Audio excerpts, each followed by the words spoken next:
무엇이 우리를 행복하게 하는가 시리즈 5번째 시간입니다. 오늘은 그 가운데 겸손에 관해서 함께 말씀을 나누도록 하겠습니다. 어렸을 때부터 천재로 두각을 드러낸 한 사람이 있어요. 공부도 당연히 1등. 얼마나 똑똑한지 공부도 잘하고 굉장히 문학에도 능하고 재능이 많았던 한 소년이 점점 더 이제 오르막길을 올라갑니다.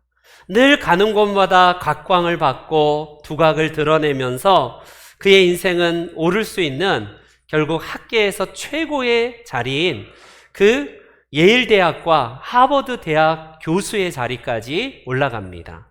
그가 쓴 30여 권의 책은 하나같이 다 베스트셀러가 돼요. 그래서 그는 소위 말하는 인기, 소위 말하는 강사에다가 교수에다가 베스트셀러 이 작가에다가 누릴 수 있는 인기와 복과 명예를 다 누렸던 사람입니다. 그런데 웬걸 그는 항상 올라가면 올라갈수록 마음이 조급하고 마음이 행복하지 못하는 것을 깨닫게 됩니다. 내가 더 올라가야지 행복할 수 있겠구나 라고 해서 오를 수 있는 최고의 자리에까지 올랐지만 결과적으로 자유를 누릴 수 없고 결국 그는요 행복을 느낄 수 없어서 그는 대학의 그 자리에서 내려와서 어디로 가냐면 지적 장애 수용시설인 한 아이를 섬기기 위해서 모든 직을 다 내려놓고 한 아이를 섬기기 위해서 장애인 시설로 들어가게 됩니다. 기자가 의아해서 왜 물어봐요? 굳이 당신은 그런 일 하지 않아도 학계에서나 그리고 이 작가로서 얼마든지 명예를 누릴 수 있는데 왜 그런 곳에 가서 고생을 하려고 하느냐라고 물어봅니다. 혹시 인기를 얻기 위해서 더 얻기 위해서 위선을 부리는 것 아니냐라고 이렇게 물어볼 정도예요. 그는 아무 대답도 안 하고 그냥 침묵하면서 계속해서 몇 년 동안 그 지적장애인 시설에서 섬기다가 훗날 한 권의 책이 두란노 출판사, 우리나라로는 두란노 출판사에서 나오게 되는데 예수님의 이름으로 라는 책으로 그는 또 한 번 세상을 놀라게 합니다. 그 책에서 그는요 올라가면 올라갈수록 예수님이 안 보였다는 말을 해요. 내가 세상에 소위 말하는 성공을 하고 인기를 얻고 명예를 누렸지만 이상하게 오르면 오를수록 예수님이 보이지 않고 내 삶은 점점 더 팍팍한 것을 경험했기 때문에 내려올 수밖에 없었다라고 고백합니다. 그런데 가장 낮은 곳에 그것도 정말 지적장애인인 아담이라는 한 소년을 그가 죽기까지 섬기다가 하나님의 부르심을 받게 되는데 별로 그렇게 세상에서 가장 작은 아이를 섬겼을 때에 놀랍게도 예수님이 보이기 시작했고 내 삶의 행복이 시작되었다라는 고백을 그 책에서 그는 하게 됩니다. 그 사람이 누굽니까? 바로 21세기의 최고의 영성가이자 작가로 알려진 헨리 나우엔이라는 바로 우리들의 신앙의 선배입니다. 그는 한 20여 년 전에 부르심을 받았지만 지금도 그의 책은요 한국 교회와 목회자들에게 큰 영향력을 끼치게 되었고 그가 높은 자리에 올라가서가 아니라 낮은 자리에 내려가서야말로 비로소 우리 주님을 만나게 되었다는 고백은 우리 모든 그리스도인들의 참된 깨달음이 되고 우리들에게 진짜로 행복한 게 무언가를 그의 삶을 통해서 가르쳐준 바로 사람입니다.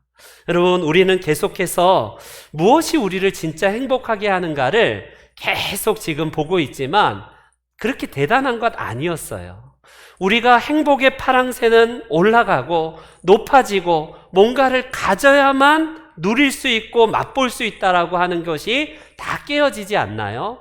일상에 어찌 보면요, 대수롭게 생각하지 않았던 것들을 성경은 꺼내어서 우리들에게 이걸 너희들이 배우라, 이걸 간직하라. 그러면 무엇보다도 너희의 삶이 진짜로 가치 있고 행복하다라고 주님은 말씀하고 계십니다. 오늘 본문에서도 우리는 진짜 행복한 요소를 이 본문을 통해서 우리들에게 주님의 비유를 통해서 배울 수가 있는데, 그것이 바로 오늘 본문에 나오는 두 사람의 기도를 통해서 하나님께서 가르쳐 주시는 말씀입니다. 본문 10절에는, 오늘 본문에는 두 명의 주인공이 등장을 하는데, 한 사람은요, 우리가 잘 알고 있는 저 이스라엘에서 최고로 존경받는 자리와 위치에서 아까 헨리 나우엔이 누렸던 세상 최고의 인기와 명예와 부를 누렸던 그 자리에 있었던 바리새인이 등장을 합니다. 그런데 한 사람이 소개되고 있는데 그 사람은요, 세리라고 본문은 우리들에게 소개하고 있어요. 두 사람은요, 우리가 보기에도 완전히 대비되는 정반대의 사람인데, 이 두 사람이 뭐 하기 위해서 성전에 올라갔다라고 본문은 소개하냐면 기도하기 위해서 성전에 올라갑니다.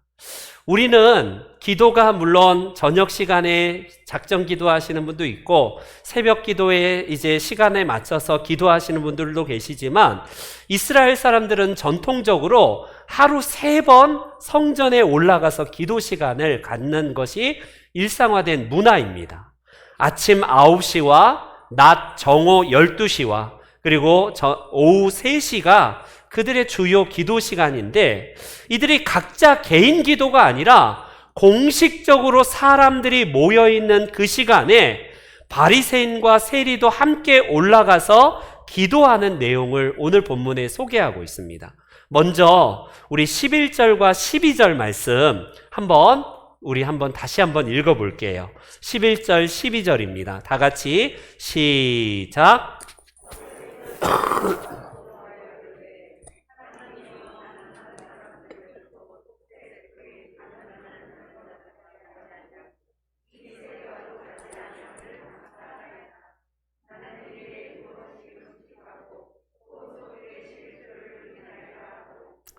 여러분, 여기서 바리새인의 기도의 전형을 우리는 볼 수 있어요. 얼마나 자기를 드러내는 기도가 많이 등장하나요? 우리 한글 성경에는 나라는 단어가 딱 2번 나옵니다. 나는 다른 사람들과 같지 않는다. 나는 이렇게 2번씩 금식하고 어떻게 한다. 이런 말이 딱 내가 2번 나오는데, 헬라어 원문 성경과 이 영어 성경을 보면요, 이 사람의 기도가 어떤 중심의 기도냐면 나로 도배가 돼 있어요. 나는 이렇게 합니다. 나는 저 사람들과 다릅니다. 나는 이렇게 신앙생활을 합니다. 라고 하면서 전형적으로 자기 중심적이고 자기 과시적인 기도를 하고 있다라고 할 수 있습니다.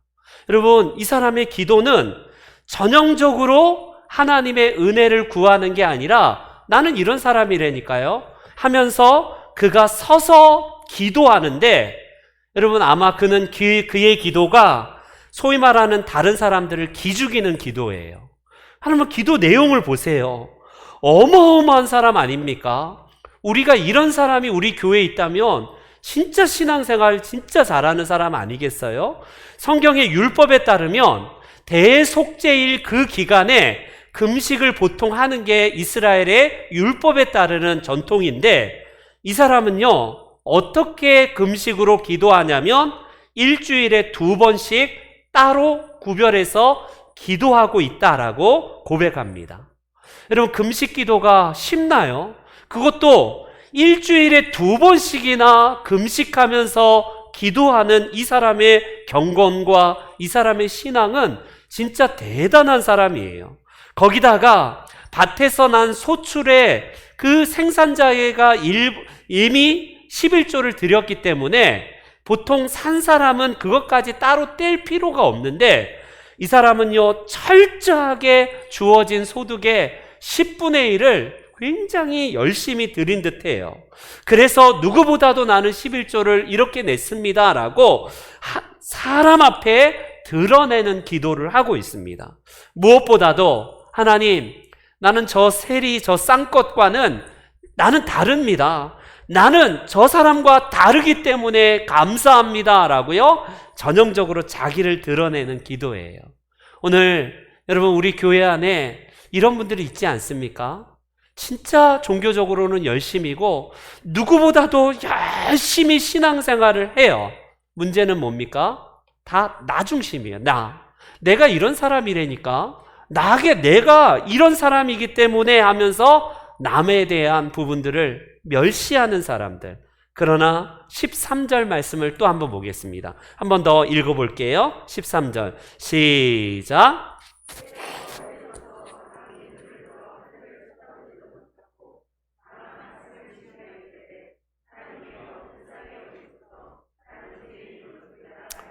여러분, 세리는 남의 눈치가 보이기 때문에 따로 누가 볼까, 누가 자기를 알아볼까 무서워서 멀리 서서 따로 기도합니다. 이 사람의 위치가 어떤지 잘 아시잖아요. 우리나라로 치면 예전에 일제강점기에 쉽게 말하면 친일파, 앞잡이 노릇해서 오히려 조선 사람들을 힘들게 했던 사람들처럼 이 세리는요, 진짜 눈살이 찌푸려지는 사람이에요. 저런 것들이 성전에 들어왔다? 진짜 재수없는 사람이라고 지탄받았던 사람이에요. 그런 그의 인식과 위치를 잘 알았던 이 세리는 하나님 앞에 감히 얼굴을 들어서 하늘을 보지도 못하고 하나님 앞에 가슴을 치면서, 주님, 저는 죄인입니다. 저는 하나님 앞에 감히 불쌍히 여김 받을지도 못할 사람입니다 하면서 철저하게 죄인 의식으로 가득 차 있는 기도를 합니다. 여러분, 한번 그림을 그려보세요. 바리새인의 그 자신만만한 그 얼굴을 든 사람들 다 들으라는 식으로, 나는 이런 사람입니다, 하나님 감사합니다. 얼마나 그가 종교성과 경건성이 막 줄줄 흘렀던 사람이에요. 그러나 누가 볼까 무서워서 한쪽에서 숨어서 기도하는 이 세리의 기도, 하나님 앞에 얼굴을 들지 못하고 불쌍히 여겨달라고, 주님 저는 죄인입니다 라고 그가 기도하는 이 내용을 한번 보세요. 여러분, 이때에 주님이 이 두 명의 기도를 보고 나서 주님이 뭐라고 물어보십니까? 이 둘 중에 누가 의롭다라고 하면서 내려갔겠느냐라고 주님이 물어보세요. 여러분, 당연히 정답은요, 우리가 보통 상식은 바리새인이 의롭고 바리새인이 진짜 신앙생활 잘한다라고 해야 되지 않겠습니까? 그런데 주님은 전혀 뜻밖의 답을 하세요. 저 바리새인이 아니라 이 사람이 더 의로워져서 내려갔다라고 주님은 말씀하고 계십니다. 여러분, 로마 제국의 앞잡이가 되어서 동족의 피를 빨아먹고 어떻게든지 자기 주머니에 자기 배만 이렇게 부리려고 하는 이 세리가 결코 의로울 수가 없어요.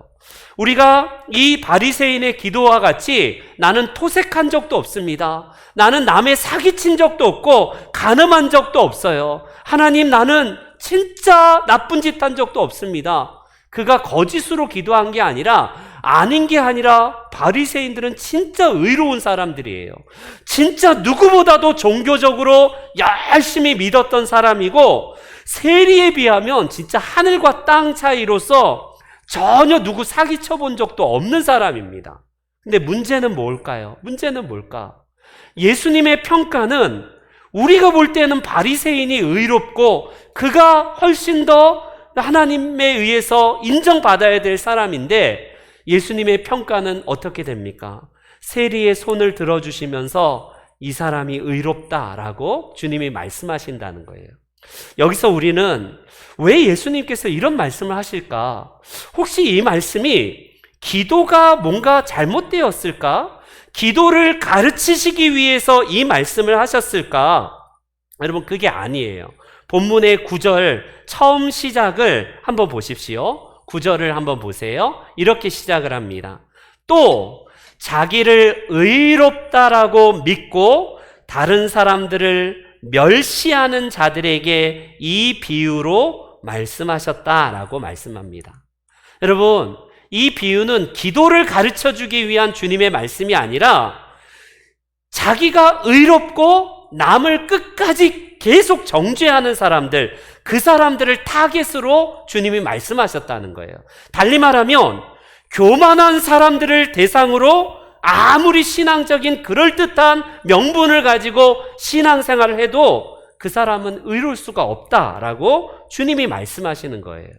여러분, 우리 교회 안에, 우리 주변에 이런 의로운 선지자들이 얼마나 많아요? 한번 유튜브 들어가 보세요. 목회자 저것들 때문에 한국교회가 이 모양이 이 꼴이야 하면서 자칭 선지자격, 나는 의로운데 저것들이 도대체 한국교회를 욕먹이고 있다라고 하는 그런 의로운 선지자들이 얼마나 많은지요. 유튜브까지 갈 것 없습니다. 혹시 우리 주변에, 우리 교회 안에 그런 분들은 없나요? 늘 나 자신은 진짜 믿음을 잘 생활하고 믿음은 나는 진짜 잘 믿는데 저 목사 저것이 문제야. 저 장로 저것이 문제야. 늘 남과 나를 비교해서 나는 잘 믿어. 자기가 잘 믿는다라고 착각하면서 오케이, 잘 믿는 건 잘 믿는 건데 문제는 뭐냐? 남을 멸시하고 정죄하고 늘 비판거리만 그렇게 보이는 분들이 있을 거예요. 여러분들은 어떻습니까?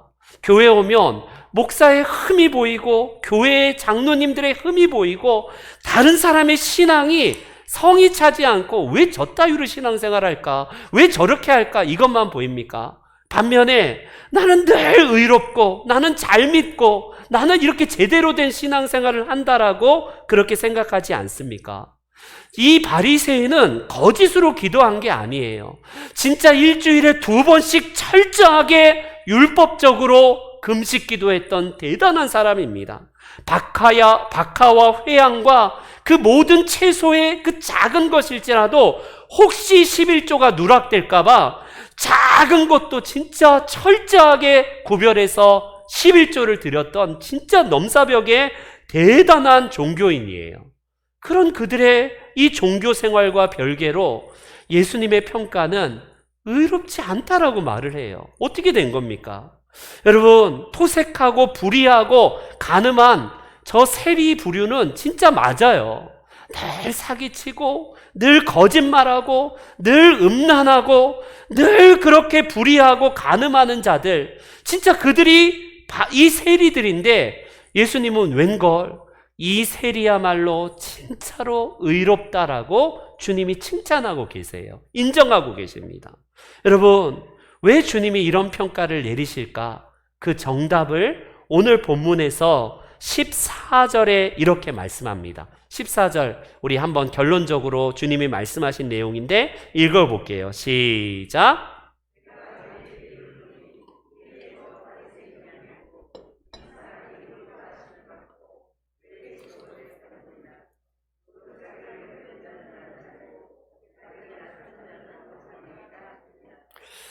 예수님께서 바리새인을 인정하지 않는 이유는 자기를 높였대요. 쉽게 말하면 교만입니다. 그의 교만 때문에 하나님의 아들이신 예수님은 의롭지 않다라고 말하는 것입니다. 반면에 세리가 왜 인정을 받고 의롭다라고 했는가? 그의 겸손함 때문이래요. 낮아지는 마음. 오늘 우리 시대에 자기 자신을 계속 피하라고 높이고 어떻게든지 내 이름을 드러내는 것이 초미의 관심인 이 세상에서 예수님의 이 말씀은 다소 이해하기가 어려운 좀 구시대적인 발상의 가르침 같아요.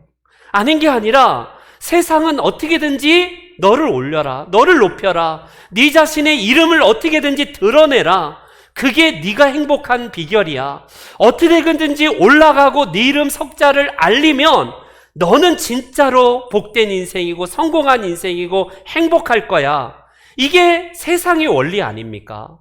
그런데 예수님은요, 낮추는 자가, 자기를 낮아지는 자가 결국 주님이 인정하시는 자고 그게 진짜 행복한 인생이라고 예수님은 말씀하고 계십니다. 오늘날 여러분, 이런 찬송이 많이 다 없어져 버렸어요. 얼마나 우리 예전에 이런 찬송 많이 불렀습니까?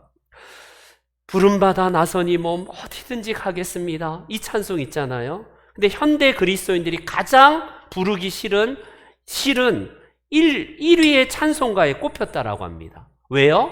한번 보세요. 특히 3절을 보면 이런 가사가 있어요.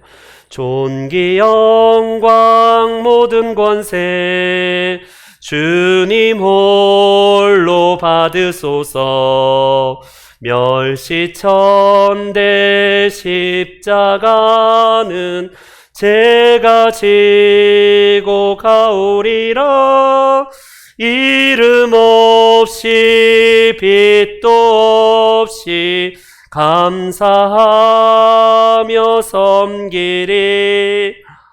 이름 없이 빛도 없이 감사하며 섬기리라. 얼마나 많이 우리의 신앙의 선배들이 울면서 주님만 영광 받으시고 멸시천대는 제가 지고 가겠습니다. 교회를 섬기고 내 이름을 알리는데 나는 이름도 없이 빛도 없이 주님만 섬기면 주님이 기억하시는 걸로 나는 족합니다. 이런 고백이 우리 아름다운 한국교회의 전통이었어요. 그런데 여러분, 이 찬송은 가장 오늘날에 많이 불리지도 않고 이렇게 찬송한다고 해요. 존귀 영광 모든 권세 내가 홀로 받으리라. 멸시천대 십자가는 주님 지고 가오소서. 이름 내며 빛도 내고 감사하며 섬기리라. 이름 내며 빛도 내고 감사하며 섬기리라. 아멘이에요? 아멘이 아니죠. 여러분 어떻습니까? 여러분 그래요, 맞아요. 목사인 저부터 이름을 내는 데는 어떻게든지 머리 드밀려고 합니다. 근데 이름 없이 빛도 없이 주님 섬기겠습니다. 에이, 이걸 왜 해? 이 고생을 왜 해? 남들이 알아주지도 않는 거 내가 괜히 왜 욕먹어가면서 내 이 빛도 안 내는 이 일들을 왜 해? 여러분 그게 오늘날의 사조 아니에요? 시대의 흐름 아닙니까? 이름을 조금이라도 알리지 않고 여러분 내가 뭔가를 순수하게 주님의 교회와 몸된 교회를 섬기면서 봉사하는 분들 계십니까? 진짜 그런 분들 귀한 분들이에요. 우리 교회 분들도 계세요. 그런데 내 이름이 조금이라도 빠지면 누락되면 당장 목사 앞에 나와서 이게 뭐냐고, 내 이름 왜 빠졌냐라고 성토하시는 분들이 얼마나 많아요. 내 이름이 드러내는 것에 빠지면 섭섭해갖고 뭐 이런 교회가 다 있냐라고 오히려 섭섭하고 시험 들었다는 둥, 이런 게 오늘날의 시대사조예요.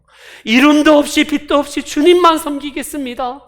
멸시천대 내가 받으면서 주님 남은 인생 주님의 나라 갈 때까지 이런 마음으로 살겠습니다. 우리의 신앙의 선배들은 이런 고백으로 했고 실제적으로 그렇게 살았어요. 그런데 오늘날 어떻습니까? 존귀와 영광을 내가 받지 않으면 나를 안 알아줘? 이따위 교회가 있어? 이따위 목사가 있어? 당장 성토하고, 여러분 그런 게 우리의 본성 아니겠습니까? 교회 안에서 이름이 드러나는 일에는 어떻게든지 휴가를 내면서까지도 참석할지 모르겠어요. 그러나 이름도 드러나지도 않고 고생길이 뻔하고 굳이 욕먹는 길인데 내가 그 일을 한다? 이거는 도무지 해서는 안 되는 일이라고 해서요.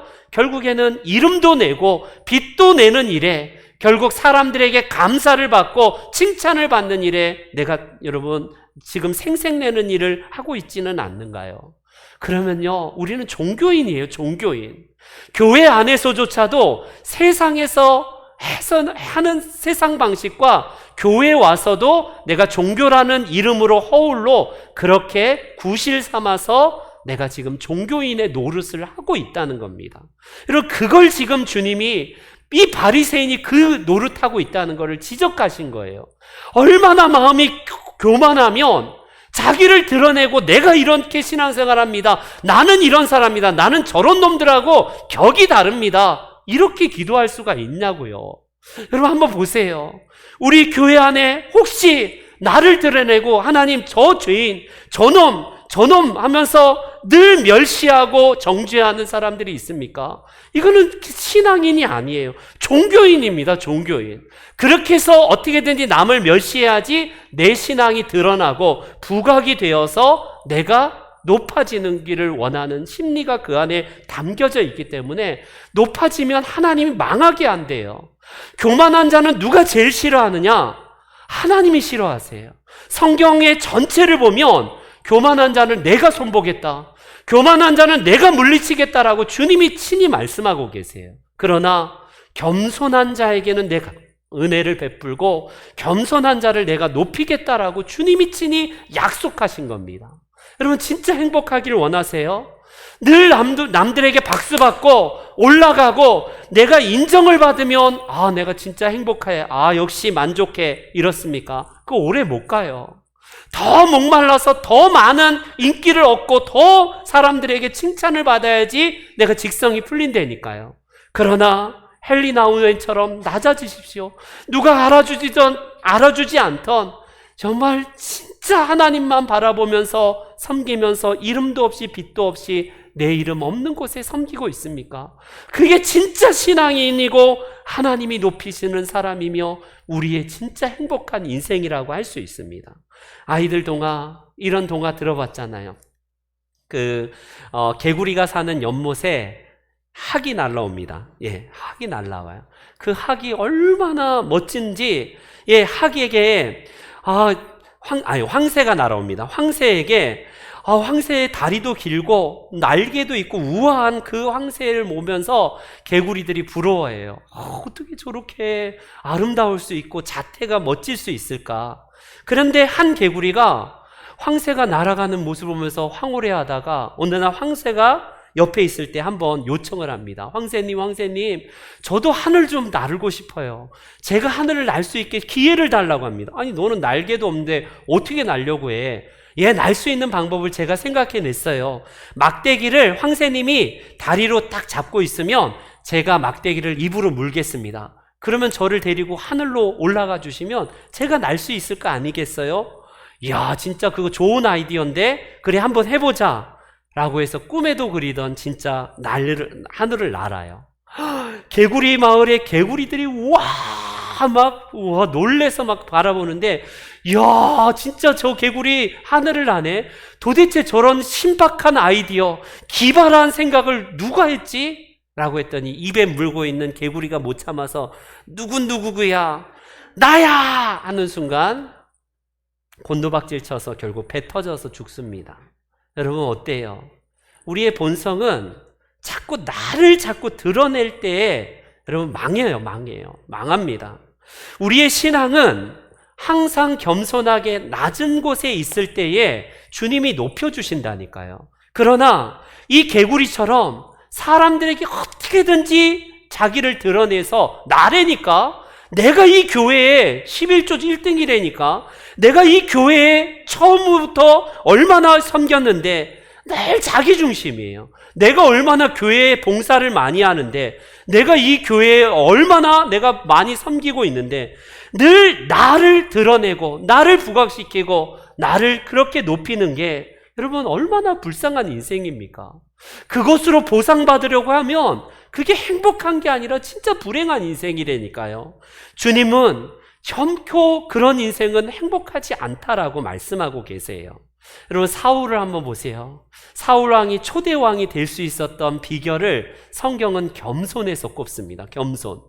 여러분 사무엘 선지자가 이런 말을 한 적이 있어요. 옛날 당신은 스스로 작은 사람이라고 겸손해야 하지 않았습니까? 그때에 여호와께서 당신에게 기름을 부어 이스라엘의 왕으로 세우지 않으셨습니까? 여러분 사무엘 선지자가 이 사울을 책망하면서 당신이 이스라엘의 왕이 된 것은 하나님께서 은혜로 주신 것이지만 당신이 진짜 그때 겸손하지 않았습니까? 근데 지금 뭐 하고 있는 거냐? 이거예요. 여러분 왕이 되자마자 사울이 조금씩 맛이 가기 시작합니다. 이게 권력이 주는 인간의 교만의 모습이에요. 권력을 누리다 보니까 아까 오르다 보면 하나님이 더 잘 보여야 되는데 하나님이 안 보여요.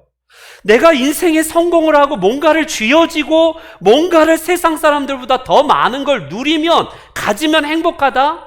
하나님 없으면 아무것도 행복하지 않다니까요. 사울을 보세요. 그가 얼마나 겸손하고 하나님 중심적으로 살았던 사람입니까? 그런데 왕이 되니까 아무것도 안 보여요.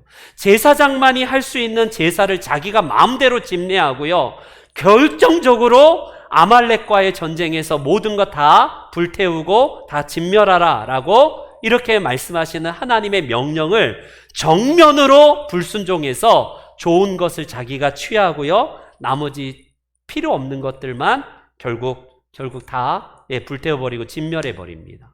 이 일에 하나님께서 사울이 왕으로 오른 거에 대한 탄식을 하면서 결과적으로 그의 교만을 책망하는 게 성경에 나옵니다. 여러분, 겸손이 주는 게 뭐예요? 이게 하나님이 우리의 중심 가운데 거하고 있다는 거예요. 놀랍게도 제 주변에도요, 아니 우리 주변의 동기부나 후배 목사들이 1000명 넘는 교회 막 청빙받고 막 이렇습니다. 만나보면 교만기가 갑자기 낍니다. 뭐 당신 조그만 교회 목사지만 나는 1000명 넘는 교회 담임 목사야. 몰라요. 제가 자격지심인지 몰라도 그런 게 느껴져요. 이상하게. 전에 그냥 동기 목사였고 후배 목사일 때는 굉장히 겸손합니다. 근데 큰 교회에 부임했다라고 하면서 굉장히 교만해지는 모습을 보면서, 야, 이게 우리의 인간의 본성인가 보다. 여러분, 우시야 왕을 보세요. 16살 때에 그 어린 나이에 왕이 되었습니다. 얼마나 철저하게 신앙 중심으로 스가랴 이 제사장에 따라서 스가랴 말을 들으면서 개혁을 단행합니까? 그런데 사울 왕의 길을 이 우시야 왕도 똑같이 걸어가요. 그는요, 하나님의 말씀을 겸손하게 섬길 때에 진짜 하나님이 형통하게 하고 주변의 나라의 조공을 받으면서 점점 강성하게 주님이 그를 축복하십니다. 그런데 이게 덫이에요. 이게 문제입니다. 여러분 보세요. 그가 강성하여 짐에 그의 마음이 교만하여 악을 행하여 그의 하나님 여호와께 범죄하되 곧 여호와의 성전에 들어가서 향단에 분향하려 한지라. 왜 이렇게 강성해지고 성공하고 많이 높아지고 내 손에 뭔가 쥐어지면 그의 마음이 겸손해지고 하나님 앞에 엎드렸다, 이런 보고가 왜 안 나오는지 몰라요. 사람의 본성이 그런 것 같습니다. 저와 여러분들은 별다르겠습니까? 한번 보세요. 뭔가 내가 하면 내가 노력을 한 거지 라고 그렇게 착각하면서 교만하면서 살다니까요. 이게 우리의 본성이기 때문에 진짜로 행복한 인생은요, 교만하면 망해버립니다. 하나님이 치세요. 그러나 겸손으로 허리를 동일하고 성경은 누차 강조하고 있지 않습니까? 우리가 이렇게 겸손으로 허리를 동인다는 것은 우리의 모든 삶에 겸손하라는 거예요. 그럴 때에 우리가 진짜로 행복하며 하나님으로부터 형통한 삶을 살게 하십니다. 우시아가 그런 삶을 살다가 교만해질 때에 그가 문둥병에 걸려서 망하지 않나요? 사울 왕도 마찬가지 아닙니까? 겸손했을 때 하나님께서 그를 승승장구했는데 교만해지고 하나님이 안 보이니까 권력에 취하고 그러다가 결국 망하는 인생으로 걸어가지 않습니까? 여러분, 주님은 무엇보다도 우리에게 겸손의 왕으로 이 땅에 오셨어요. 폭포처럼 주님은 가장 낮은 곳에 임하십니다. 우리가 알듯이 주님은 육신의 몸을 입고 아기의 몸으로 이 땅에 태어나세요. 아니, 그 하나님이신 그분이 육신의 몸을 입고 가장 낮은 곳에서 임하셨는데 그분은 더 낮아지십니다. 더 낮아지셔서 십자가까지 가장 낮은 곳에서 죽기까지 복종하고 순종하셨다라고 성경은 말씀하고 계세요. 그는 본래 하나님과 본체셨대요. 같이 원래 그 본체십니다. 동등된 분이에요. 그러나 주님은요, 하나님과 동등됨을 취하지 아니하고 가장 낮은 곳에 임하시고 마국간에서 저 십자가까지 계속 내려가신 분이 우리 주님이십니다. 그럴 때에 하나님께서 그를 높이셔서 가장 지극히 뛰어난 이름을 주셔서 모든 만물로부터 하나님께서는 영광을 받게 하셨다라고 말씀하지 않습니까? 예수님이 이런 말씀을 하세요. 나는 마음이 온유하고 겸손하니 내게 배우라라고 주님이 말씀하십니다. 너희들 이거 한번 흉내 내볼래? 한번 배우면 좋아. 이게 아니라 배우라라고 명령하십니다. 주님은 우리들에게 온유하고 겸손한 주님을 배우래요. 그런데 우리의 본성은 끊임없이 내 이름을 드러내고 싶어 한다니까요. 자꾸 나 자신을 어떻게든지 어필하려고 하고 나를 자꾸 부각시키려고 하는 게 우리의 본성이에요. 거기에 진짜 행복이 있고 참된 쉼이 있다라고 착각하는 겁니다. 그러나 주님은 그렇게 배우면, 그리하면 너희 마음이 쉼을 얻는데요. 달리 말하면 우리의 마음에 진짜 행복과 참된 안식과 참된 행복을 우리 주님께서 주시겠다라고 약속하시는 말씀입니다. 행복이란 말을 우리는 다 좋아해요. 그러나 그 행복이 추상적이지 않고 계속 실제적이지 않습니까? 우리가 5주 동안 계속 보지만 이 행복이라는 것은요, 단순해요. 단순한 진리입니다. 여러분, 행복, 복이라는 히브리어가 바락이에요. 바락. 히브리어로 바락인데, 버락이라고 우리 버락 오바마, 우리 기억나죠? 미국의 전전대통령인 이 버락 오바마를 한번 생각해 보세요. 그의 아버지가 이름을 지었는지 몰라도 행복한 오바마예요.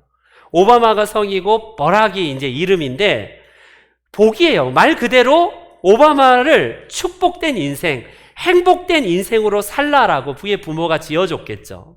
여러분, 히브리어 바락, 이 버락이라는 이 단어가 행복, 복이라는 의미가 담겨져 있는데 또 하나의 의미가 뭐냐면 무릎을 꿇다라는 단어가 바락이에요. 똑같은 단어입니다. 행복과 겸손이 같은 의미라는 겁니다. 여러분, 이거를 다시 풀이하자면 히브리어 성경에서는 뭐라고 말하냐면 진짜 겸손하면 진짜 행복해질 수 있다는 거예요. 참된 행복은, 복은 어디서 나오냐? 나를 낮추고 무릎을 꿇고 겸손하면 하나님께서 그에게 행복을 주시고 참된 형통을 주신다. 이거를 말씀하고 있습니다. 여러분, 우리는요 자꾸 분수형의 인간으로 자꾸 인위적으로 살려고 해요. 남들보다 더 높아지려고 어떻게든지 분수가 멋지지 않나요? 확 쏟아지고 올라가면 진짜 멋져요. 막 10m, 20m씩 확 올라갑니다. 그러나 분수는요 결국 떨어지게 돼 있어요. 추락하게 돼 있습니다.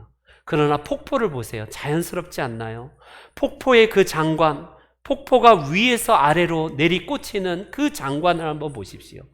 그 내려가면서 그 자연의 순리에 따라서 얼마나 자연스럽습니까? 인위적이지도 않고 힘도 들지 않아요. 모든 것은 이게 바로 위에서부터 아래로까지 내려가는 데 있다라는 사실입니다. 사랑하는 우리 성도 여러분, 우리가 진짜 행복하길 원하세요? 그렇다면 겸손한 사람이 되어야 됩니다. 이제 말씀의 결론을 맺겠습니다. 고당 조만식 선생을 우리 한국 교회사뿐만 아니라 한국의 우리 일제강점기의 독립운동가로 알려진 우리 조만식 선생의 이야기를 우리가 한국교회 아름다운 미담으로 지금 남겨져 있는 이야기가 있습니다. 우리가 잘 알듯이 순교자 주기철 목사님과 이 고당 조만식 선생은요 굉장히 깊은 인연이 있는 분입니다. 이 조만식 선생님이 우리 오산학교의 교장 선생님으로 있을 때에 주기철이 그 학교의 학생으로 입학을 해요. 교장 선생님과 학생인 사이 사제지간입니다. 거기다가 민족학교인 오산학교의 교장 선생님 출신 조만식, 그리고 그 학교에 학생으로 입학한 이 주기철. 여러분 한번 이 비교가 되지 않나요? 근데 훗날 몇십 년이 흘러서 주기철은 목사가 되었고 이 조만식은 장로가 되어서 같은 교회 평양의 산정형 교회에서 심우합니다. 그 교회에 원래 장로님으로 계셨던 조만식과 목사님으로 부임했던 이 주기철이 함께 한 몸된 교회를 섬길 때의 일화예요. 한 번은 이 조만식 선생님이, 장로님이 주일에 한 번도 빠진 적도 없고 늦은 적이 없는데 누가 급한 인사가 와서 이야기를 하다 보니까 주일에 깜빡하고 시간이 조금 늦어졌어요. 그래서 부랴부랴 달려갔는데 중간에 왔는 관계로 문을 조심스럽게 열고 저 뒷문을 이용해서 뒤로 들어가는 거를 그때 설교하다가 주목사님이 장로님 오늘 그 자리에서 뒤에서 서서 예배드리세요. 장로님이 어떻게 늦었습니까? 뒤에서 예배드리세요. 라고 호통을 칩니다. 여러분, 나이도 장로님이 더 연배시고 거기다가 새까만 자기의 사제지간에서 결국에는 목사이지만 이건 완전히 망신 주는 거 아니겠습니까? 그러나 주기철 목사님이 그렇게 호통칠 때에 조망식 장로님은 뒤에서 꼼짝없이 예배를 드리고 있습니다. 그리고 나서 예배가 끝날 때쯤에 주기철 목사님이 조만식 장로님에게 마지막 기도를 부탁합니다. 이때에 유명한 기도를 이렇게 해요. 하나님, 용서해 주옵소서. 하나님을 만나는 것보다 사람 만나는 것을 더 중히 여긴 이 못난 죄인을 용서하옵소서. 또한 이 일로 주의 종의 마음을 아프게 하고 성도들의 마음을 아프게 하였사오니 이 어찌 큰 죄가 아니겠습니까? 하면서 그 자리에서 통곡하면서 회개 기도합니다. 여러분, 이 주기철 목사님이자 과연 조만식 장로님이에요. 원래 신앙이 정말 뛰어나신 분인데 그때 그 사건으로 그 겸손함 때문에 정말 한국교회 존경받는 스승이 되자 결국 장로님으로 지금도 우리의 기억에 남아있는 분 아닙니까? 한국교회 진짜 아름다운 미담 중에 미담이 이 일이 바로 있었다는 데에는 겸손이 있었다는 거예요. 이 주기철 목사님도 목사님이지만 그 말에 순종하면서 꼼짝없이 뒤에서 예배드리고 있는 이 조만식 장로님과 그리고 기도를 통해서 철저하게 진짜 겸손하게 기도드렸던 이 장로님의 기도가 오늘날 우리에게도 필요하지 않을까요? 여러분 어떻습니까? 우리는요, 교만하면 주님이 낮추시겠대요. 하나님이 교만한 자를 물리치시고 겸손한 자에게 은혜를 베푸신다라고 성경은 구약과 신약 통틀어서 교만한 자는 하나님도 꼴보기 싫어한대요. 그러나 겸손한 자에게는 늘 은혜를 베풀어 주시고 늘 행복한 삶을 주시겠다고 약속하신 분이 우리 하나님이십니다. 사랑하는 우리 신명중앙교회 성도 여러분, 여러분들에게 진짜 행복하길 원하세요? 돈을 많이 버는 것, 내가 높은 자리에 올라가서 정말 그때 겸손합니까? 그게 진짜 겸손이에요. 내가 낮아져 있을 때에 겸손한 거는 어찌 보면 당연할 수 있지만 높아지는데 계속해서 하나님이 점점 더 선명하게 보이고 하나님의 영광을 더욱 드리는 삶으로 내가 나아갑니까? 그 사람이 진짜 200점짜리 신앙생활을 하는 거예요. 종교인이 아닙니다. 그리고 내가 신앙생활 하면 할수록 남을 멸시하고 정죄하고 남의 흠이 보이는 것보다는 주님, 제가 죄인입니다 하면서 자기 자신을 철저하게 복종하면서 겸손함을 유지하고 있습니까? 그런 사람에게 하나님은 은혜를 주신다라고 말씀하고 계세요. 사랑하는 우리 성도 여러분, 한 분 한 분이 주님 주신 이 행복한 삶을 위해서 교만을 물리치시는 우리 하나님 앞에 늘 겸손하면서 주님 따라가시는 저와 여러분들이 되시기를 주의 이름으로 축원합니다. 아멘. 다 같이 일어나셔서 우리